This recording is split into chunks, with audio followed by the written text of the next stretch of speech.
Fala galera, eu sou Rodolfo Kapler e este é o Cult do canal de Piracicaba. E para nossa conversa de hoje, nós vamos bater um papo com a Bruna Ferreira. A Bruna foi diretora da União Estadual dos Estudantes. Hoje ela é presidente da UJS Piracicaba e também é ativista social. Tudo bem, Bruna? Tudo bem, e você? Tudo bem, é uma grande alegria recebê-la aqui no Cult. Espero que a gente tenha uma conversa muito agradável. Tenho certeza que quem está nos acompanhando também já está achando essa conversa muito legal. Bruna, você é de Piracicaba mesmo? Não, nasci em Botucatu, mas foi só um erro de percurso, né? Minha mãe foi passar um tempo na casa dos avós lá e aí eu acabei nascendo. Mas eu cresci aqui... Veio para Piracicaba com quantos anos? Não, com meses, né? Meses? Acho que um mês e meio, mais ou menos. E hoje você tem quantos anos? 27. 27 anos que você atua aqui em Piracicaba. E conta um pouquinho pra gente sobre essa trajetória sua no movimento estudantil, né? Você foi diretora da União Estadual dos Estudantes. Quando eu te conheci, você era ainda, né, diretora. Uhum. E como foi esse trajeto, esse processo, né, de militância no movimento estudantil, que é algo muito importante para a democracia, né? A gente tem uma história no Brasil da redemocratização, né? A gente viu o quanto a UNE foi importante, até mesmo em períodos anteriores. Queria que você falasse um pouco aí para a gente sobre isso. A minha atuação no movimento estudantil, ela se deu através de uma amiga, né? Que na época fazia parte da UEA também.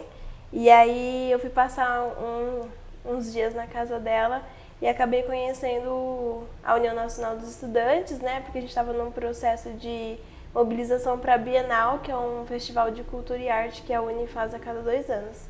E aí aquele ano, acho que aconteceu no Rio, se eu não me engano, e eu vi o pessoal fazendo as coisas, passando em universidade, debatendo política, eu achei o máximo, né? Porque eu vim de escola pública e eu sempre achei muito curioso, só que na escola pública a gente não aprende, né?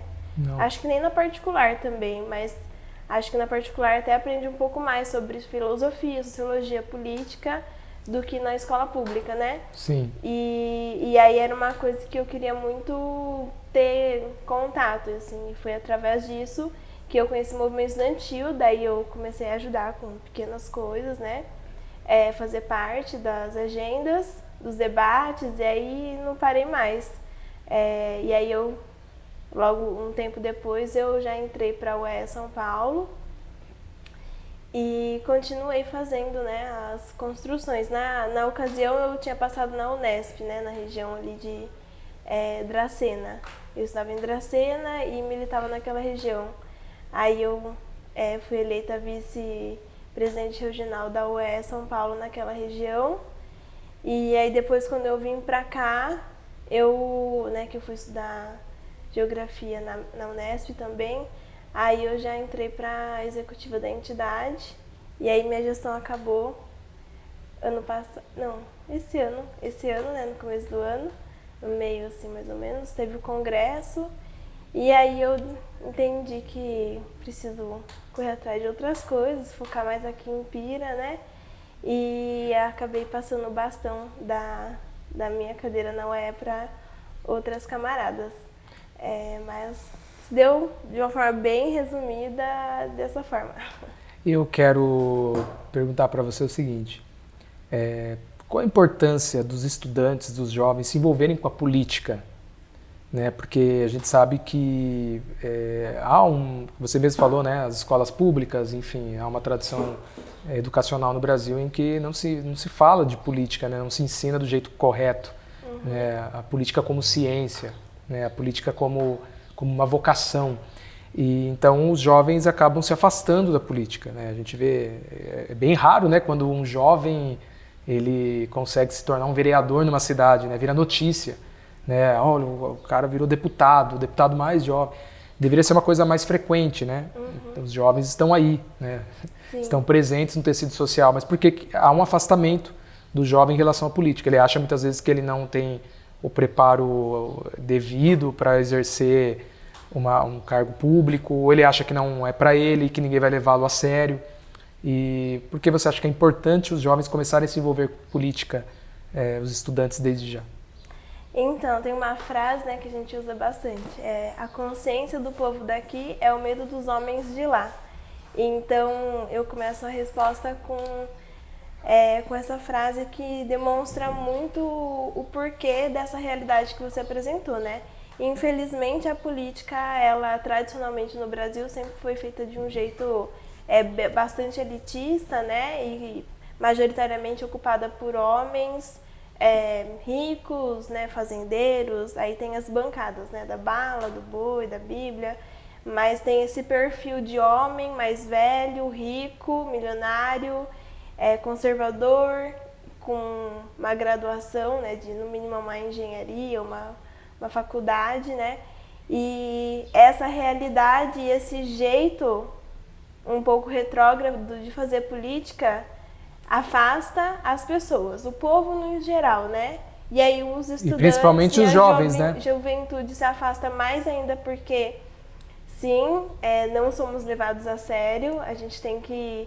Por isso que o movimento estudantil tem esse perfil muito de ato, de manifestação, de ir pra rua e fazer grandes ações coletivas, porque a gente sozinho, como indivíduos, não consegue fazer o que um homem com dinheiro consegue, né? Então a gente tem esse perfil de se unir, mas esse afastamento da juventude na política tem a ver com esse perfil e também com o próprio sistema político, né? Que interfere no sistema educacional para não fomentar o interesse da juventude na política, né? Então a gente vê que nos próprios grêmios estudantis existe uma certa perseguição para aqueles estudantes que têm um posicionamento mais contundente, Uma militância mais... que né, milita ou que cobra de verdade o papel higiênico no banheiro das meninas, que cobra o lixo ali, que cobra o álcool em gel, que cobra a estrutura da escola, né? Que cobra o direito dos estudantes. Então a gente vê que é todo um sistema que acaba cerceando, né? E aí... É uma cultura institucional, né? Institucional. O cara lá que no Grêmio, lá o líder, ou a líder, uma menina que começa a se levantar muito, é uma pessoa não grata, né? Normalmente já é meio olhado de forma enviesado pelos diretores da escola. Porque gera uma preocupação, né? E aí são várias técnicas e várias formas de você domesticar, né, no caso. Sim. A atuação de quem tem um pouco mais de coragem, um pouco mais de... Ainda mais quando você coloca argumentos que são contundentes e que de fato convence os outros estudantes, os professores, porque aí gera um problema administrativo. Tem muitas escolas que não olham com esses olhos, né? Mas aí falando de uma forma geral, a maior parte não é preparada ou, na verdade, tem uma orientação de não permitir com que esse tipo de organização se forme, né? Tipo, tem que ter o Grêmio ali para falar que tem a democracia, mas se o pessoal do Grêmio começar a fazer muita coisa, você dá uma brecada neles, entendeu? Mesma coisa na universidade, tem o centro acadêmico, o diretório acadêmico. Mas se for falar do aumento abusivo das mensalidades, daí já não serve para atuar, né? Porque aí já está pegando numa questão que vai movendo no bolso da universidade, né? Do dono da universidade. Então já interesses por trás, né? De lucro e tudo mais. Então, tanto na escola pública quanto nas universidades tem muito isso daí. Só que o movimento estudantil na universidade, por vezes, acaba acontecendo um pouco mais do que nas escolas públicas, porque existe um pouco mais de liberdade, né? Mas não é uma liberdade plena, mas se for ver, em comparação a menores de idade, mas nem sempre, porque, por exemplo, quando aconteceu a questão do roubo da merenda escolar, sabe, que tava desvio de dinheiro, do PSDB e tal. Do PSDB, que daí a gente ocupou a Assembleia Legislativa do Estado, e antes da gente ocupar a LESP, aconteceu uma série de ocupações nas escolas, tanto para não ter a reorganização escolar na época, que ia fechar algumas salas de aula, mas também cobrando, né, o dinheiro da merenda, enfim. Aí você vê que o movimento estudantil secundário também tem uma força gigantesca, né? Sim. Então, inclusive aqui em Piracicaba teve 2 ocupações nessa época, né? Então é uma importância muito grande, né, dos jovens. Muito. É importante eles se envolverem com os movimentos estudantis, né? Com certeza. Que é o trampolim para a política partidária, né? Para o exercício da política mesmo, né? Numa esfera mais pública, né? Sim.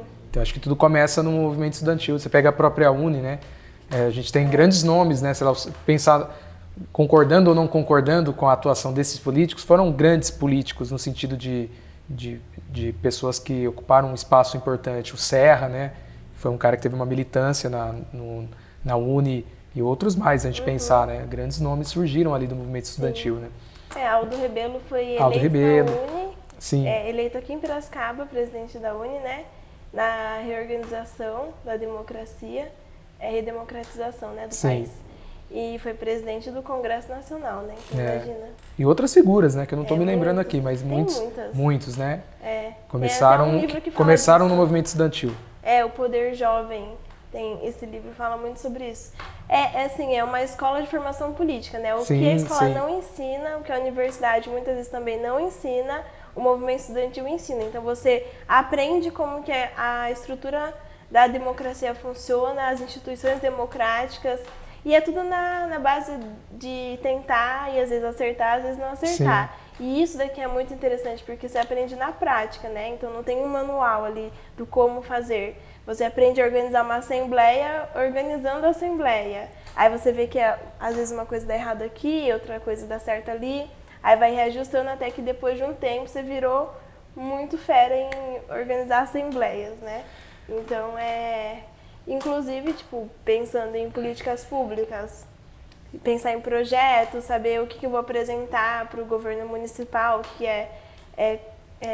a respeito do governo estadual ou competência do federal, para qual poder, é legislativo, é executivo, né? Enfim, então acaba que a gente fica com muito mais conhecimento e esse conhecimento formado pela prática, é claro que tem também muitos espaços que formam, né, a gente na teoria, mas essa prática política ela é muito importante. Se todo mundo tivesse essa experiência, o Brasil seria totalmente diferente.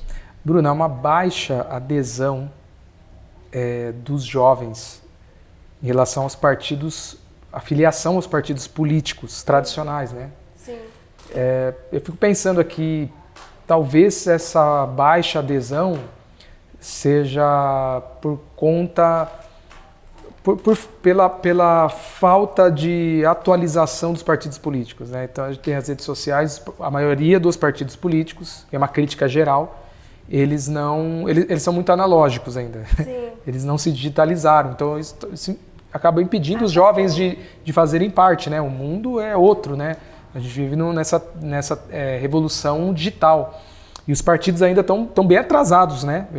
No geral, no Brasil estão bem atrasados em relação a essa mudança do mundo. Você concorda comigo também nessa percepção ou não? O que você acha que os partidos poderiam fazer para atrair a atenção dos jovens e, enfim, a adesão, não só a atenção, mas a adesão dos jovens, ter mais jovens se filiando aos partidos políticos, tendo essa militância política na sociedade? O que você acha? Eu acho que tem muito isso do que você disse, porque os partidos, eles são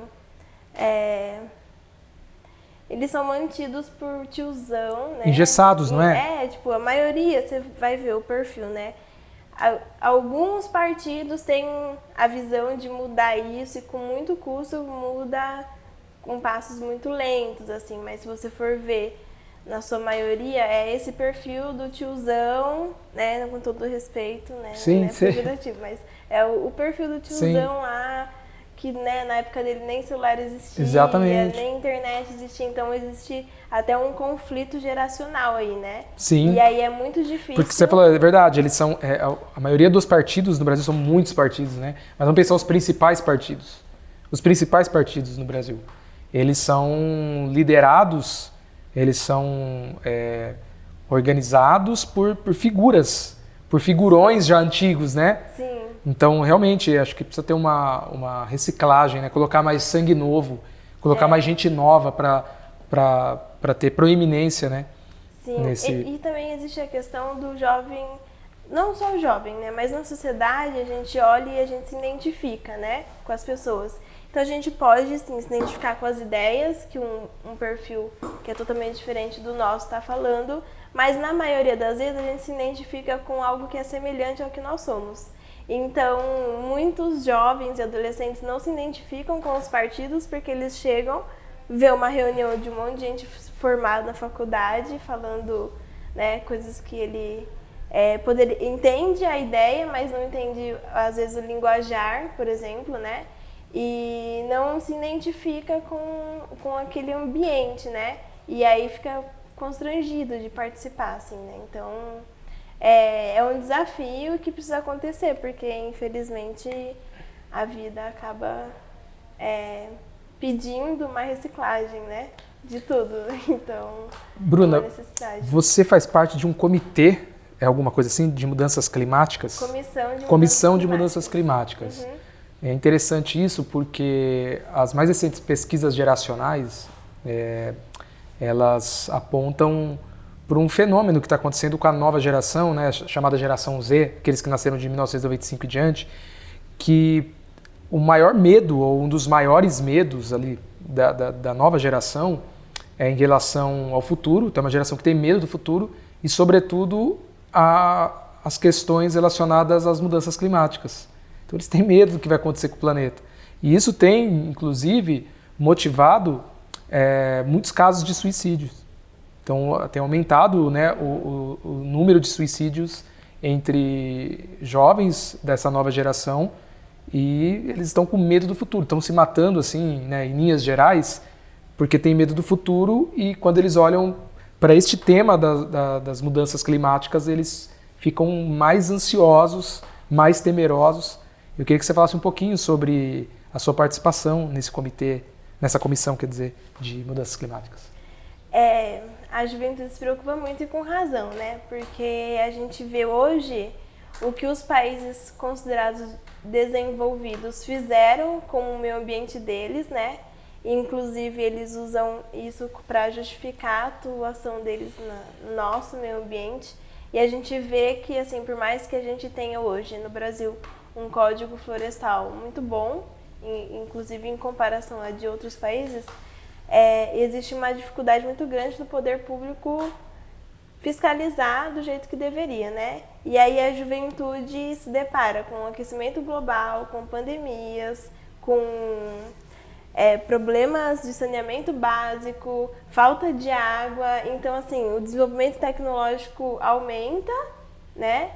Só que, em compensação desse desenvolvimento, o que realmente é utilizado para melhorar a nossa qualidade de vida? E a que custo a gente está desenvolvendo celulares, computadores, tecnologias, né? A gente vive num planeta que está morrendo, que está doente, né? E aí qual que é a saída, né? Então existe muito essa angústia, porque quando a gente vai falar sobre o clima, é muito difícil você resolver um problema macro, né, com um projeto de políticas públicas, né? Geralmente os projetos são de mitigação dos problemas. Agora, mitigar não significa que você acabou, que você resolveu, né?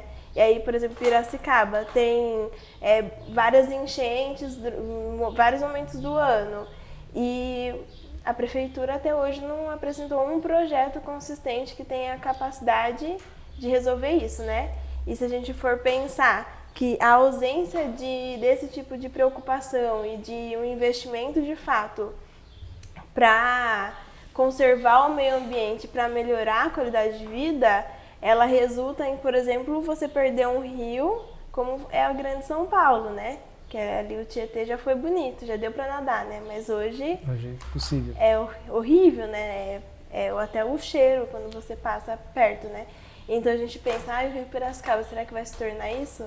Né? Então são preocupações que a juventude tem muito, e a Conclima é uma comissão que discute os problemas ambientais de Piracicaba, né? Então a gente foi eleito recentemente, né? A gente está num processo de discutir com cada segmento que compõe a Conclima para fazer o plano de ação, né? E pensar quais são os projetos prioritários que a Conclima tem que apresentar para o poder público e tem que cobrar para que o poder público realize e realmente reduza os problemas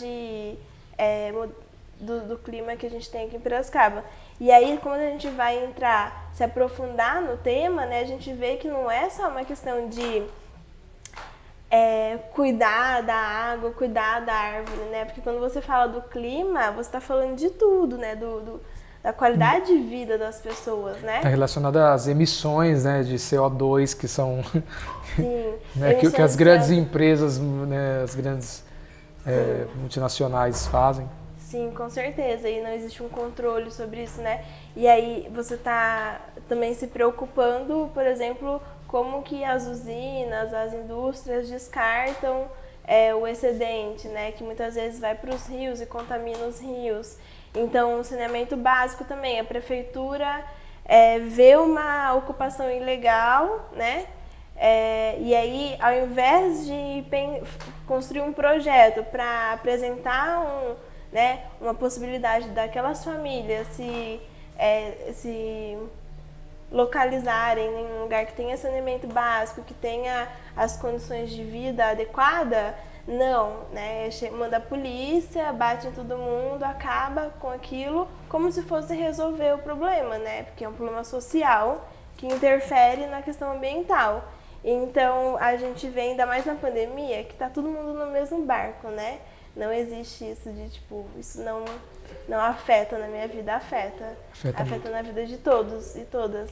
Então, a juventude sente muito isso, eu acho. E a gente tem esses...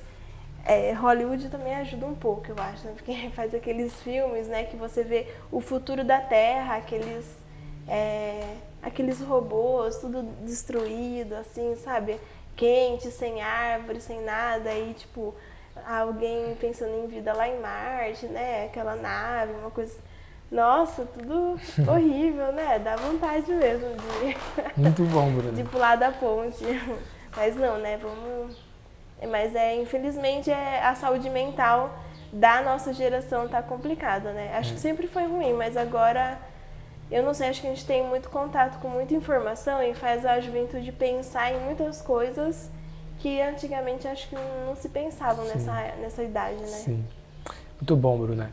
A gente vai para um momento agora que é o momento ping-pong, onde eu apresento uma palavra ou um conceito e você, né, aquele jogo rápido, dá a sua definição. Sua definição. Então vamos lá, vou começar com... Eu sou meio devagar. Vou começar com uma pergunta com um conceito que é polarização política.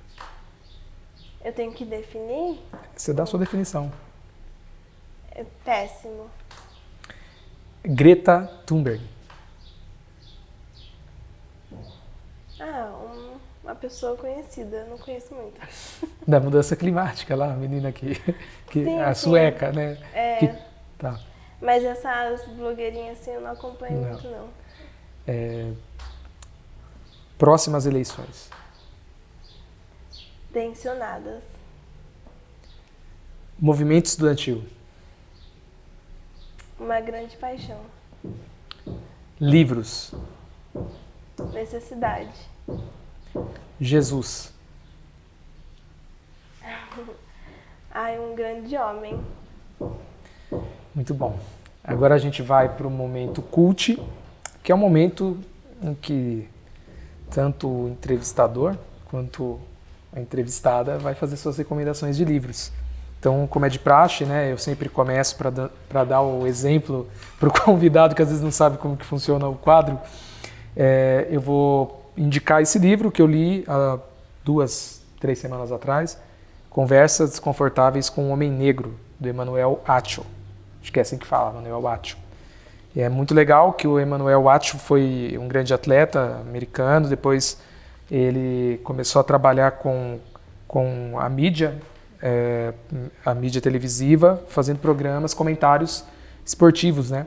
E durante a pandemia, no canal de YouTube dele, ele começou a trabalhar essa questão do racismo nos Estados Unidos, né? Teve lá a morte do George Floyd, e aí ele começou a fazer entrevistas trazendo pessoas conhecidas nos Estados Unidos, pessoas brancas, e essas pessoas faziam perguntas para ele. E elas perguntavam como era ser um homem negro, algumas perguntas desconfortáveis, e ele respondia essas perguntas, está lá no canal no YouTube dele, e depois essas conversas, elas se tornaram aí, enfim, elas viralizaram, e aí ele escreveu um livro, né? Foi desafiado a contribuir com um livro que é aí o subproduto dessas conversas, desses programas do YouTube. Então, vale a pena, eu gostei muito, muito interessante, levanta, mesmo sendo um contexto norte-americano, mas eu acho que se torna um tema universal, né? Essa questão do racismo estrutural, que ele chama de racismo sistêmico, mas é a mesma coisa. Então vale a pena a leitura desse livro aqui, ó. Agora é a sua vez, Bruna. Eu trouxe foi o primeiro livro que eu li sobre política, A Origem da Família, da Propriedade Privada e do Estado, né? Do Friedrich Engels. Muito bom, ele apresenta como que surgiu, né? O que a gente tem hoje como família, mas que já foi em outro formato, né? Outros formatos. E também apresenta como que a partir do momento em que o homem, né, na sociedade passou a dominar o fogo, a dominar a agricultura, a pecuária, as técnicas, né, e isso transformou a sociedade na forma como vivia, né, porque antes era de uma forma e aí foi se transformando. E, inclusive, essa ideia de propriedade privada que a gente tem hoje, ela foi construída a partir, né, de uma série de mudanças e de pessoas, né? E também o Estado, como ele é hoje, ele resultou de um início, né? E explica muito como foi essa construção inicial, e eu acho muito bom e recomendo muito, porque muitas vezes a gente nasce já com as coisas da forma como são e acha que sempre foram assim, né? E esse livro ele é muito louco porque ele mostra que foi totalmente diferente, né, no início da construção do que a gente tem de parâmetro de sociedade, né? E é muito bom. E o Engels, né, um grande amigo do Marx, e é muito interessante as obras dele porque, enfim, é uma contradição, né? Um burguês, filho de um industrial, e usou uma boa parte do tempo dele para pensar, né, a exploração do homem pelo homem, a mais-valia, enfim. Então é bem interessante, recomendo.